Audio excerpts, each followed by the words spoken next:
Hey there, and welcome to Your Worth Your Way, the podcast that's all about helping you understand that you are worthy of prioritizing your joy without feeling selfish or guilty.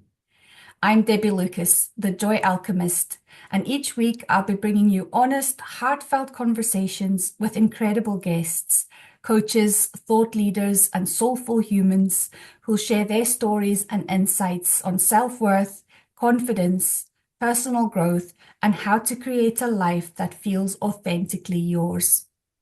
This isn't about quick fixes or cookie cutter advice. It's about real talk, practical takeaways, and plenty of soulful inspiration to help you live life your way. So grab your favorite cuppa, get comfy, and let's dive into today's episode. So today I'm joined by the lovely Emma Anderson, the Biz Witch, a business coach helping service-based small business owners embrace their woo side and grow thriving and aligned businesses that they love. But Emma, I've met Emma before and I know she's so much more than just a business coach, so I'm sure you'll still get plenty of insights from her. And we'll be diving into witchy practices, blending the practical with the magical, and using moon cycles to create your life and create success. And I'm so excited for you to hear Emma's journey and insights on living life her way. So, welcome, Emma. How are you? I'm good. Thank you so much for that wonderful introduction. Tell us what's lighting you up right now. Do you know what's lighting me up right now is what always lights me up, and that is working with the moon. And moon magic is such a massive part of my life. And blending that with, business, practical strategies, the witchy side of life, bringing it all together just makes everything flow for me. And it always lights me up, Or on the flip side of that, I know we're talking about joy and all these joyous things, but if I'm having a rough day, I know it's a bit of a cliche to blame it on the moon, but if I can say, oh, do you know what? The moon's in Scorpio today, that kind of explains it. It takes a bit of the weight off my shoulders. So yeah, the moon magic always lights me up. Yeah, I've only maybe in the last 2 years really started working with the moon, and I'm probably not even near your level yet. But I think even just working with astrology in general, it kind of helps me to understand the energies that are around and either working with it or understanding, like you say, if it isn't maybe such a good day or, something's maybe not going like you thought it would, then, if you can understand what's happening astrologically, then it kind of makes a bit more sense and you can ride it out until the better days come. Yeah. Okay. So tell us a little bit about your story and what led to the work that you're doing right now. Let me try and put this in a nutshell because you know me, I like to chat. You've heard a bit of my story already. I am a Gemini, Libra. So I'm a Gemini sun and a Libra moon and a Libra rising. So that's a lot of air energy, right? That means I love to chat. So I will try and give you the shortened version. You want to know more about how I ended up doing what I'm doing business wise, or Well, just just yeah, I mean the story that you shared when I met you. So a little bit of mm, how you got into witchy woo magic and kind of your okay, journey through that. And this podcast is all about worth. So I know your story included a lot about your confidence and understanding who yeah, you were and how that led to your confidence to create your first business and then this second iteration of it. for sure, for sure. Okay, let's take it all the way back to me growing up in the Highlands. So you might hear that twang in my voice. I live in Glasgow and I've lived in Glasgow for about 22 years, I think, thereabouts. And people here tell me I sound, a bit chuchter. When I go home, I get told I sound more like a Ouija, so I'm guessing I'm somewhere in between. But I grew up in the Highlands of Scotland and we moved about a lot, but part of my childhood was spent living next to the sea, living next to the Murray Firth in a little caravan park. I think we were there for about 3 years and it was just such a magical time. I mean, there were rough times too, but it was very magical to have that connection to nature on my doorstep. It was right there. I could step out the door, walk 1 minute, and I was on the beach. It was a pebble beach. It wasn't like tropical, but there was woods and forests and trees, and I just felt such a deep connection to that. But I'm 43, as we were chatting about before we came on.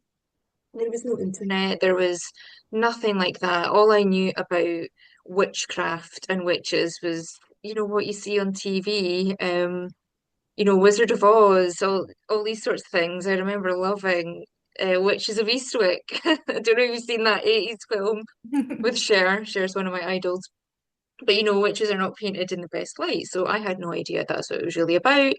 But long story short, that was my big connection. And a couple of years after that, I discovered the New Age section of the bookshop, the local bookshop, and that was just my head exploded. It was completely life-changing for me to find the information. It's all at your fingertips now, right? But back then, in the early 90s, mid 90s, it was huge for me to just find books written by people about witchcraft. And I remember opening the pages and just being blown away and realizing that this was me, this was my path, these were my people. Now I can look up these authors on Instagram and it still blows my mind. I'm like, I could comment on your photo and send you a message. But anyway, I remember buying a witchcraft book. It was like for teenage witches. I've still got it, and a tarot deck that was called Shapeshifter Tarot, which I also still have, and it is incredibly awesomely 90s with, dolphins flying through the sky and all this stuff on it. It's great. And I remember trying to shapeshift, lying on my bed, going, "Oh, I just want to turn into a panther or whatever and take me away from here." So that was my introduction into witchcraft. So that was about 27, 28 years ago. And I've been a practicing witch on and off since then. I, you know, grew up in the Highlands, like I said. As soon as I turned 18, I was out of there.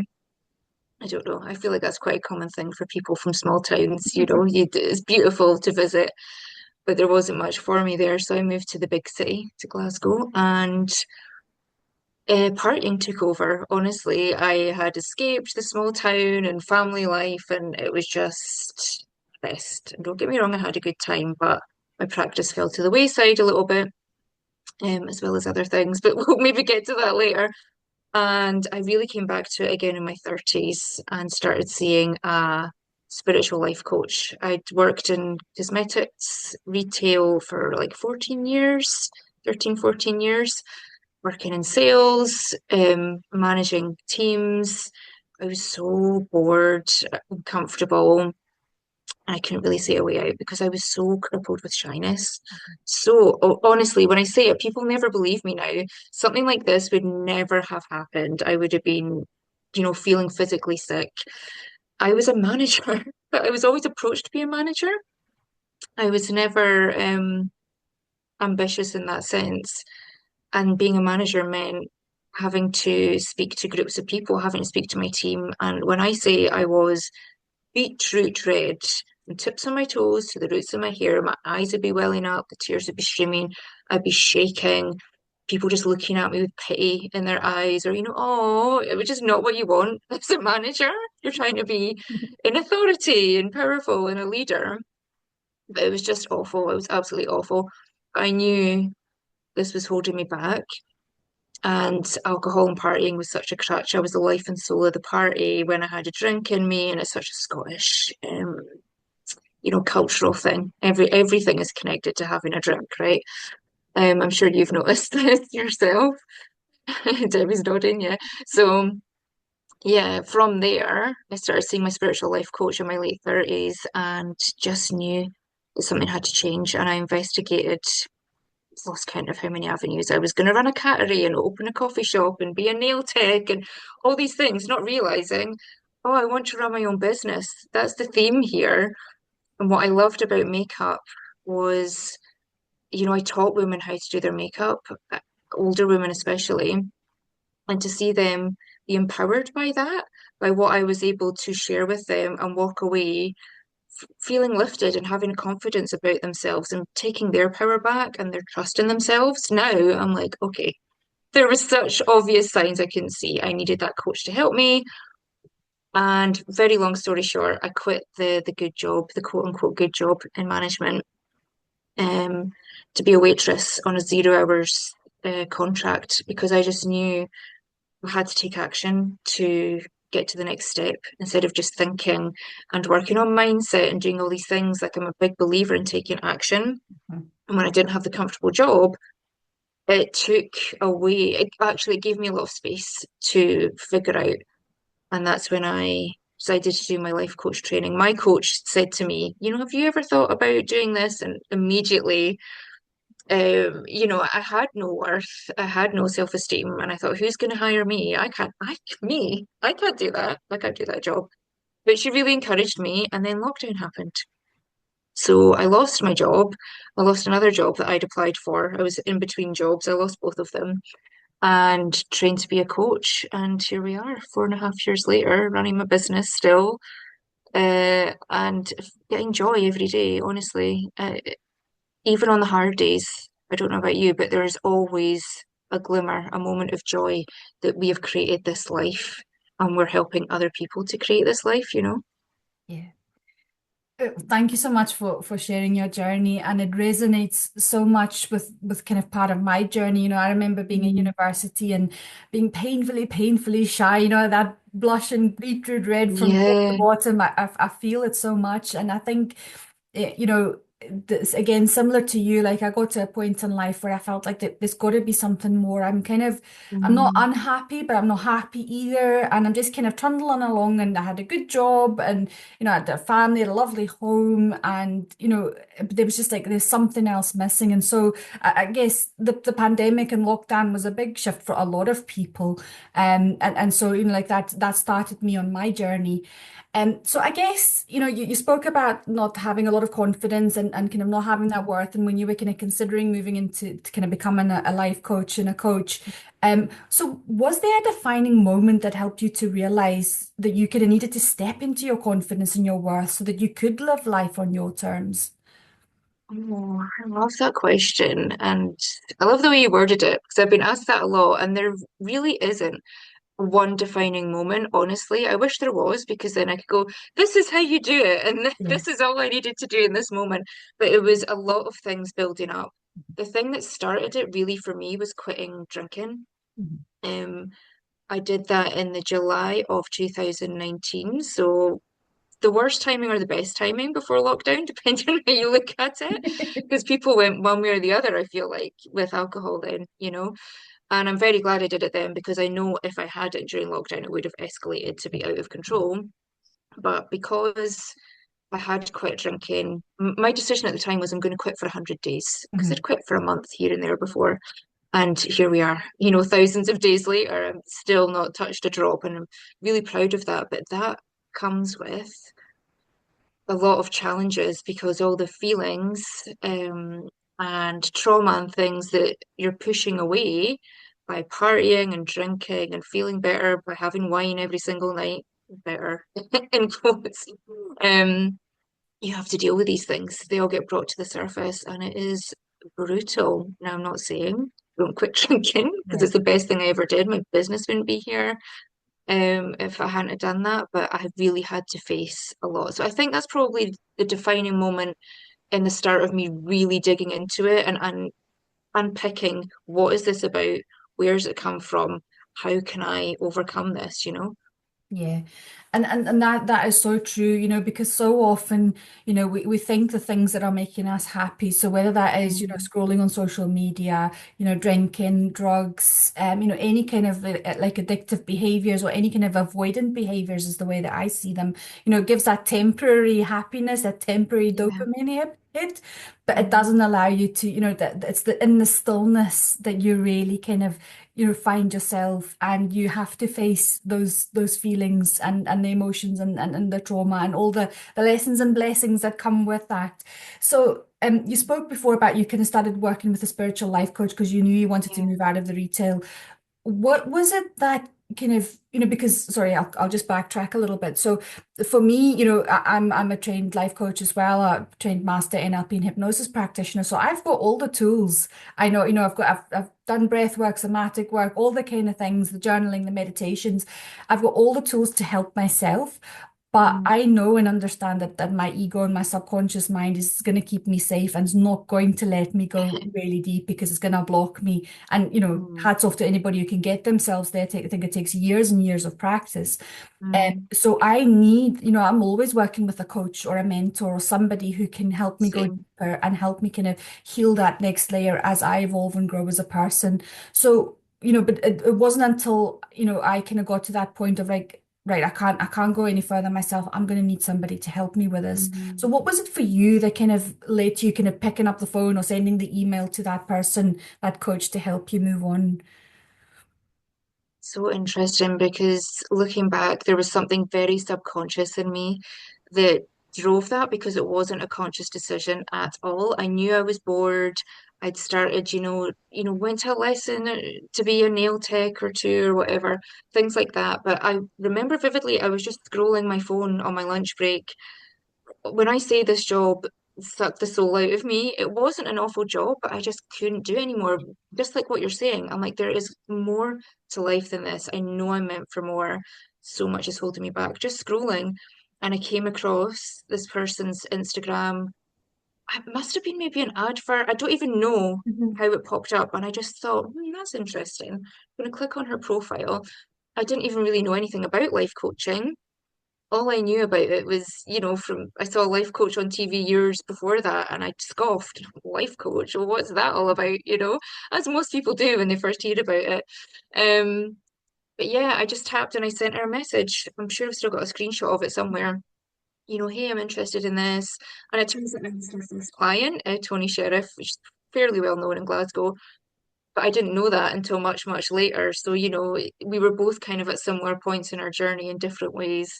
And I went to see her face to face and was just straight away, this is life changing. This is what I need. Someone to hold that space, someone objective. Just, she was the perfect person, that compassionate, but helped me face Yeah. a lot of demons. And only in doing that, and having somebody help me, because I'm like you, really believe in the power of having a coach or a mentor, counselor, somebody to help you through this. Because when you're stuck in it, Yeah. in the middle of the eye of the storm, it's just impossible to see your way out.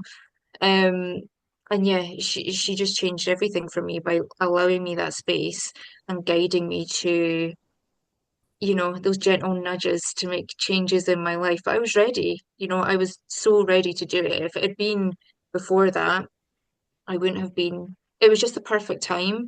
And it was, I think, 6 or 8 months after I started sessions with her that I quit drinking as well. And I remember that was one of my main goals Yeah. when I started with her, but everything else kind of grew from there. Yeah.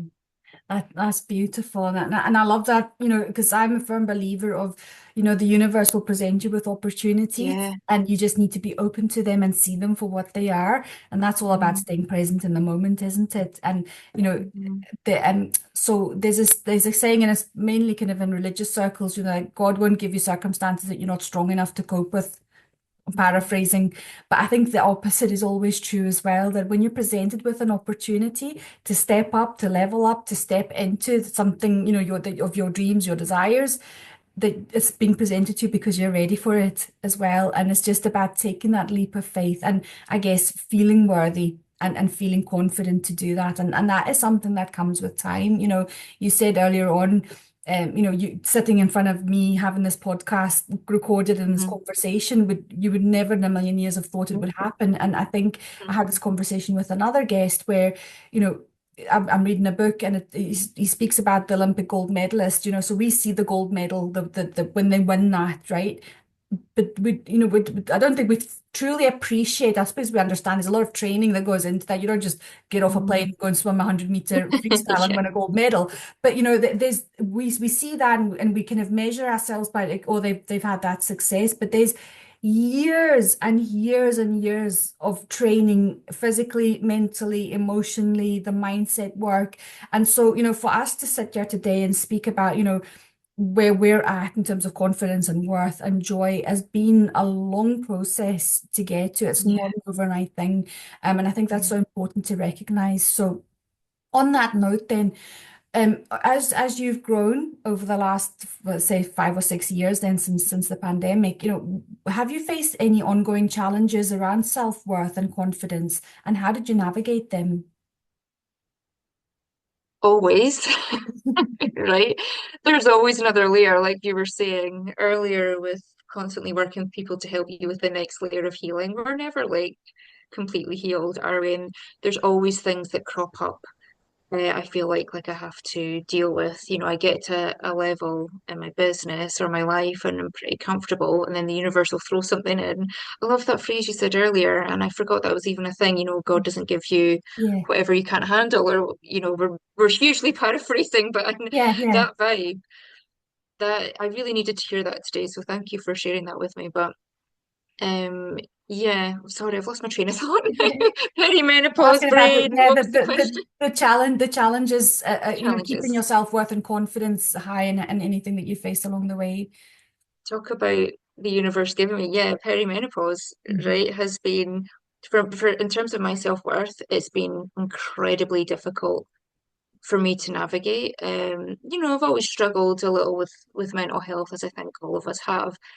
But when I hit perimenopause and my doctors finally, did the blood tests and uncovered, oh yeah, this is what it is, and you've been going through this for a little while now.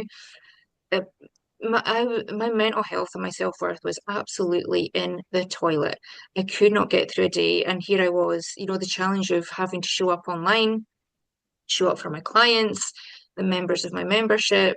It's just me running this business, it's just me getting the food on the table for, my husband works as well, but my business is just me. So that's always the ongoing challenge when you're really struggling.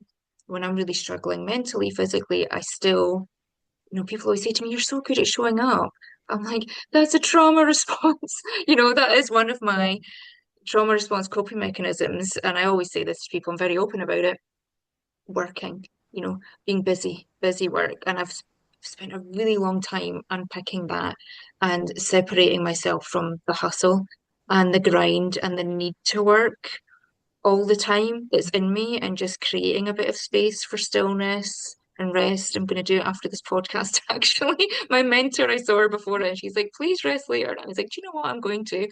Um, but yeah, the challenges for me are when I'm not feeling great and my hormones are going haywire and it's making me feel really rubbish about myself.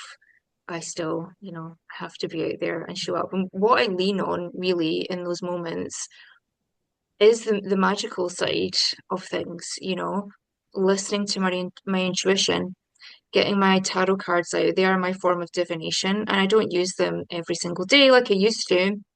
But when I need that guidance and that support, it's a way for me to tap into my higher self or my inner sage, my intuition, whatever you want to call it. And then from there, I take, what do I need from today? Rather than what does today need from me? What do I need from this day? How can I carve out more time for rest? Or can I take purposeful action? Can I get outside more? Whatever it is I need to do. And today I'm just going to climb into bed at like 4 o'clock later on, It's so, so important. I I believe it's so important to have that balance of listening to your intuition and backing it up with your things, like having strategies in place so that I can just go, I need to rest this afternoon. No, I'm going to panic post and, oh, I've still got all these things to do and I've got this deadline because I've got the strategy and the things in place. It's about bringing all those things together. So the magic always helps me, and it's simple. It is as simple as listening to the intuition or lighting a candle signify the end of the working day. Just small things make the big difference. I love that so much. And, like if for the listeners who don't really know, and you'll learn this about me over the time of the podcast, I'm very much into kind of like my woo-woo side and Mhm. using the energies and the things that we have around us. And so, we spoke about moon cycles, and Mhm.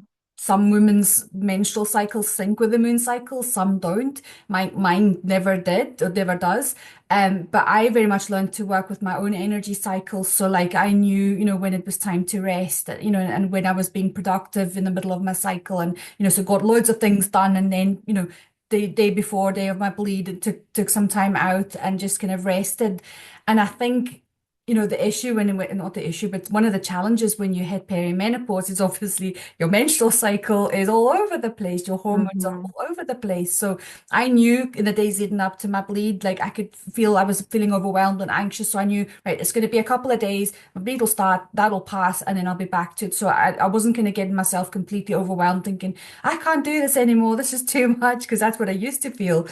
But now, as I'm probably entering perimenopause, hurtling is speed, I'm like, okay, well, how am I going to manage my energy cycles then? And I know people say, well, work with the moon cycles then, but if it's kind of all out of sync and out of work, it Mm. can be really challenging. And so, the bit Hmm. for me that you spoke about there about using your intuition and really listening to your body and trusting that and knowing and feeling worthy and knowing that it's okay to take rest, to take time out, more Hmm. difficult when you're working in corporate and you kind of have to show up and you can't just Yeah, take the yeah. time out. So thank goodness for those of us that, able to run our own businesses and kind of manage our diaries flexibly around that. But it is Hmm. just about, taking those small things that can help you to reset, even if it is just, if you are sitting at a desk in an office, take a cup of tea, and make it a herbal one, make it something that's kind of soothing, and just take 5 minutes and just sit with it and just reset, or, go for a quick walk, even if it's 10 minutes outside.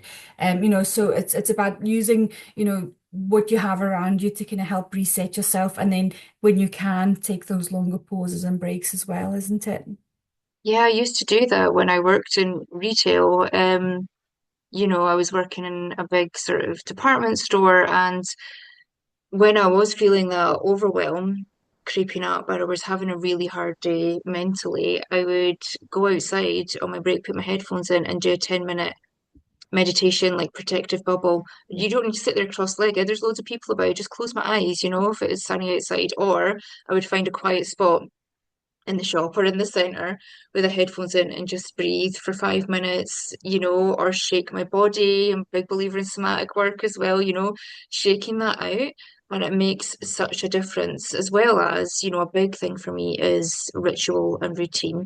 Mhm. Having every night, my husband and I, he's been doing it with me for years. We will organize everything for the next morning. So we just need to get up, breakfast is there, ready to go, outfits are looked out, meds, supplements are in the little pill box for the day. All of these things make such a big difference to your day and how you're feeling, especially when you're in employment, when you can't have the same sort of flexibility that you and I might have. I always Mhm. say that, but Yeah, yeah. so many of us do it for Uh-huh. freedom and flexibility and end up chained to the laptop, right? But Yeah. yeah, those are the things that I lean on for sure. I'm glad you brought that up too. Absolutely.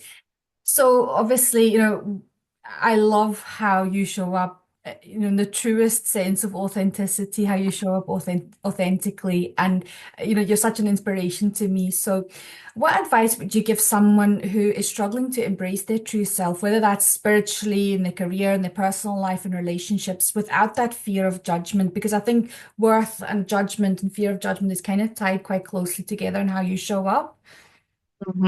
For sure. And there's one little technique that I use with all my clients. So it's probably best that I shared that Mhm. instead of going into all the other things. When we're talking about, the fear of showing up and being judged and the fear of failure, I'd love for anyone listening to just picture what it is that you want. What do you want? Do you want to be running your own business? Do you want to be doing something different? Picture that in your mind's eye as much as you possibly can. What do you see? What do you hear? What can you touch? What can you taste? Get all your senses and really put yourself in that future version of you. And then think about this question. What will you lose that you value when you have all of that? And most of the time, people go, well, nothing, because that's what I want. But there is something. And to give you an example, to get the brain juices going, God, brain juices, that's horrible. But to get your brain going, right? I remember saying this to a client once, and she said, oh, okay, I get it. Like relatability. I feel like if I am this super confident version of myself, everyone in my life won't be able to relate to me anymore because they're used to me not being that confident person, or I feel like I'll be too arrogant. There is some reason that you are not taking the actions, fear of failure, fear of success. right? That's a big one as well. So what will you lose that you value when you have everything you want? And then unpick that, journal about it, look at what it is that's holding you back. Why do you care what someone from school thinks about what you're doing? Why is that important to you? I mean, it's very natural instinct, Mhm, right? A mhm. reptilian brain, we need to be Yep, part of the yep. herd or we're going to die off. Cut yourself some slack and just take action. How I got from where I was crying, trying to film an Instagram story, talking to the story, literally in tears. I remember crying to my husband, I can't do this. And that was 4 years ago, is practice, just taking the action and doing it over and over and over. Now I look forward to podcasts, lives. I do them all the time, host things all the time, but I was really doing myself a disservice because it's actually something I really enjoy and I look forward to now. So just push yourself out of your comfort zone on the days when the moon is in a fire sign, Mhm. because you can harness that confidence and that power when the moon is in Aries, Leo, or Sagittarius. Um, so yeah, have a look at that. I'm usually posting about it in LinkedIn or Instagram when it's a fire moon. Sorry, that's loads of tips. I could talk about that all Yeah. day. No, that's really helpful. And I mean, I do follow you on social media, but I'm going to pay special attention to that because that's so helpful. Because I tend to, at the moment, only work with the two big ones, which is the new moon and the full moon. But I know there's so many nuances within all the 28 days in Yeah. between as well. But I really love that tip about visualizing, yourself in that future version, um, Mm, of yourself, and the visualization is so important and so powerful. yeah. I was recently asked, who inspires me?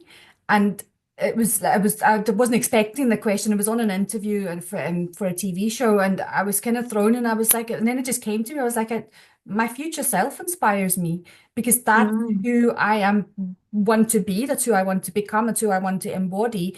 And it's that whole bit of, coming back to the confidence bit. I remember being at university, and in fourth year we had to present part of the modules, and we all had to take a turn. And I remember being like that. I don't remember quite crying, but I was very close to it. And that whole um, saying of fake it till you make it, right? I don't like that mhm. term in itself, but really for me, what that means is embodying that future version who is confident. And so Yes, I yeah. showed up with confidence. I was shaking in my boots, but I showed up as if I was the most confident person in the university lecture hall.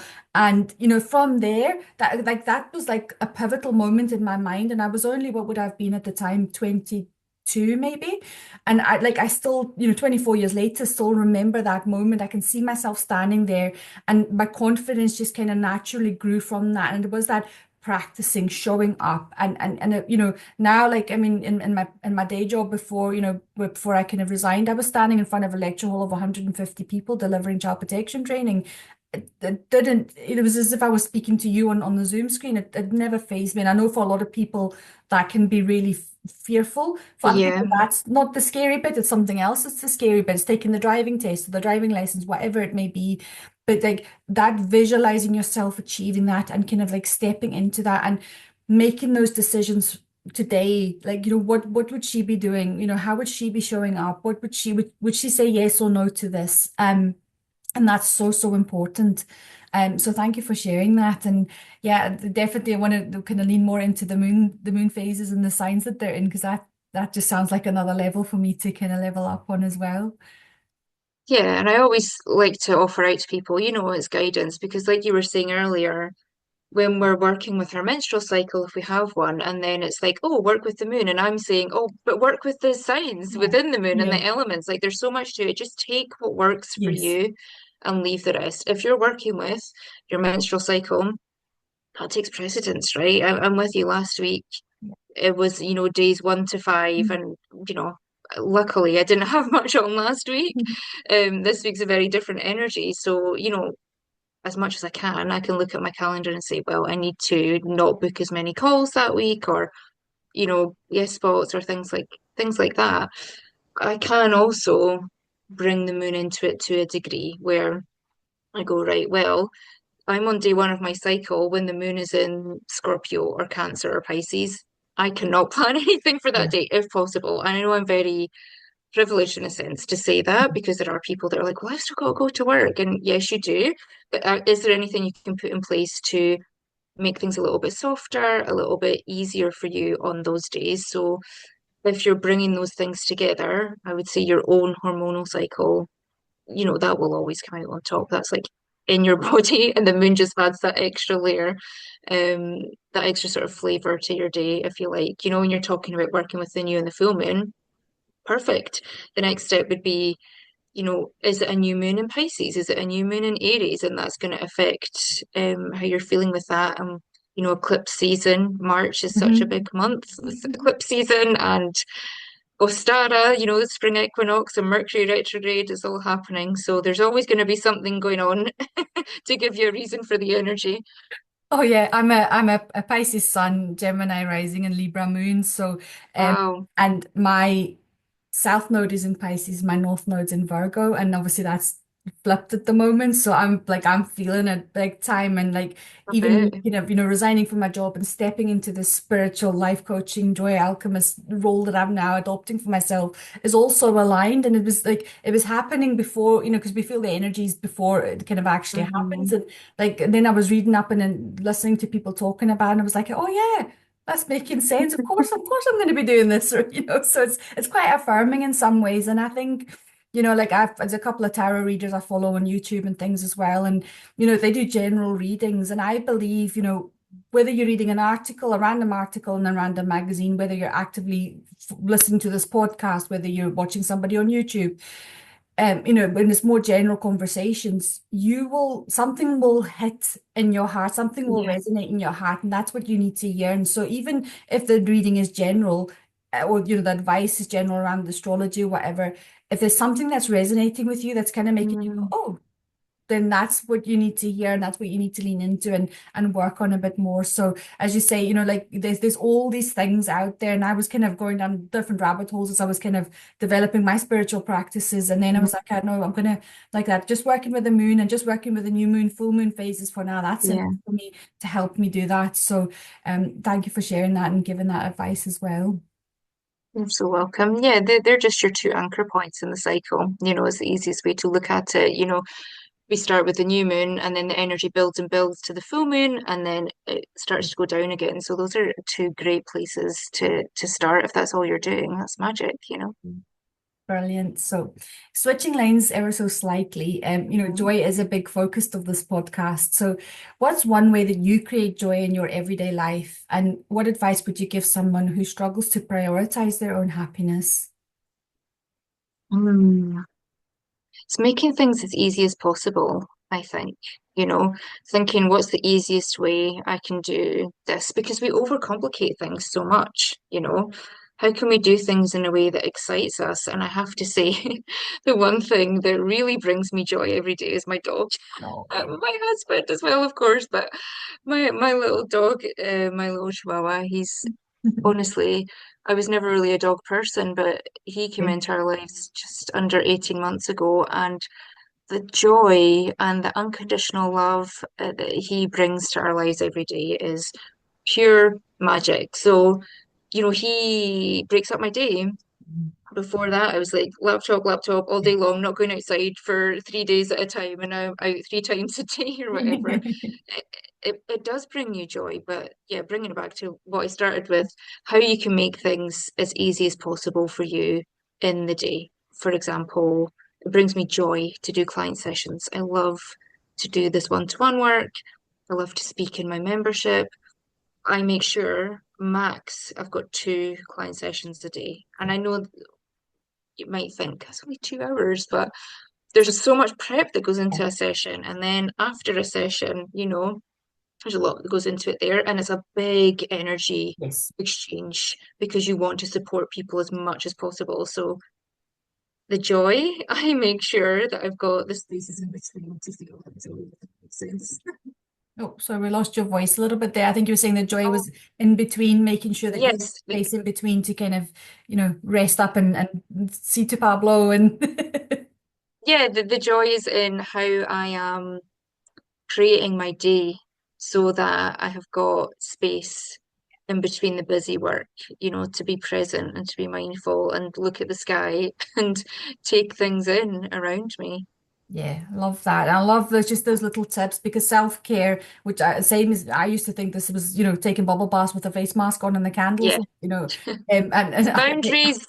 I hate baths. I don't like them. I'll take one very, very occasionally. I prefer just to be in and out the shower. But like it is that bit of like setting up as much as you can so your day flows, but also finding the joy in the little things, like and like the sun's breaking through the clouds right now. So I'm like, oh, like, you're beautiful. Or, like Yeah. even my fake sunflowers just sit here beside my laptop. I sit and look at them all the time and they just make me happy. So yeah. Thank you so much for sharing all your stories and insights, Emma. So one thing that really stood out for me was that bit about, you know, oh, I've lost my train of thought there. Was yeah, that bit about, like finding the joy in the little things and setting your day up so that it flows, making life easy for yourself. And a little bit of prep work goes such a long way, doesn't it? Yeah, yeah, Yeah. massively. I'm all about my best friend will say you should be a project manager because I'm so organized most of the time. I mean, perimenopausal brain fog doesn't help, but Yeah. we went to another thing that brings me joy, making time for fun things, right? We went to a class on Saturday to paint plant pots. That's such a hard thing to say, and it was so fun. I went with bullet points and all tasks of how I was going to paint this pot and what I wanted to include because it's for a money plant and what symbols and colors. And she was just like, "What?" She's an artist and a tattooist and just went with the flow. And I was like, "We are perfect together to learn from each other." But yeah, that does bring me joy. I love Asana. I love managing projects and being organized because it makes everything flow easier and takes the pressure off. I'm looking after future me. Yeah, no, I love that. And equally for anybody listening who doesn't like structure, because I'm a person who doesn't necessarily like too much structure. I like to be doing whatever I feel I want to be doing, but it's whatever works for you and whatever brings you Yes. joy. For sure, for sure. So Don't do loads of structure if it doesn't resonate for you. definitely. So I am pretty sure that my listeners would love to find out more about what you do and how you can help them. So what's the best place for people to find out more about you and your work? At the moment, LinkedIn, so you can find me there. Do you know everywhere? I am Emma Anderson Coaching. I am known as the Biz Witch, but that's my sort of subheading. So you can find me on Instagram, LinkedIn, and Facebook as Emma Anderson Coaching. And my website is Emma Anderson Coaching. So it's really, I did it that way on purpose. It's Yeah. very easy. So you can find me anywhere and everywhere there. But I am checking in. I love to chat to people, like I say. So every single day I'll be checking in with comments and messages. So please, if anyone's got any questions, please do reach out. And I've got a great freebie. It's a Google Doc that I update constantly to let you know when the next fire moon is Oh, brilliant. or how you can work with them. But I don't have a link for it. So I've got lots of posts. You can just comment moon or DM me moon and I will send that out to you if you want to know more about working with the fire moons. And that is free.